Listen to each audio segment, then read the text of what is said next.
Dostlar salam. Bugün 24 yanvar 2024 жыл.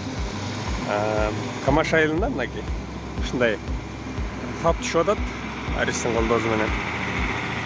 Айылдарды инвестициялоо 3 долбоорун алкагында ушундай бакан айылына жалпы элдин тандоосу менен фап тандалып алынды эле. Бүгүнкү күндө курулуш иштери башталып атат. Кирпичтер түшүп, жакында кумдар түшөлүп, жакында фундамент коюлуп, айтор мынакей буюрса 2024 жылы ишке берилет деген пландар бар экен.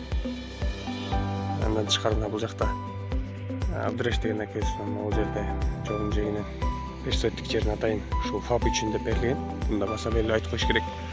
Бул жакта мынакей айыл башчысы Хамет аке. Ассалам алейкум, кандайсыз?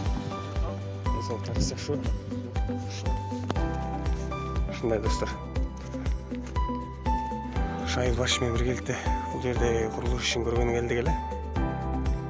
Анан айыл элинин соолугуна кам көргөн жакшы бир кам көрүлө турган бир жакшы проект салынып атат иншалла. Эртерээк курулуп бүтүп ишке берилсин дейли. Бул жакта Камаш айылындагы жалпы тургундар ушул жерден пайдаланат. Айылыбызда өсүп өнүгүү боло берсин дейли. Жакшы иштер дагы көп болсун. Социалга объекттер салына берсин айылга.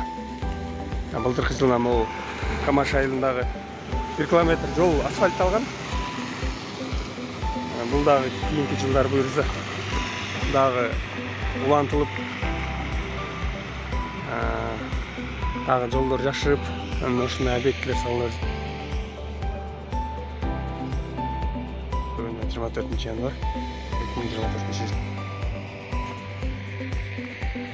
Ушул бүткөндөн кийин ушунун ачылышына да буюрса ушул видео жараткан ашып болсун дейли.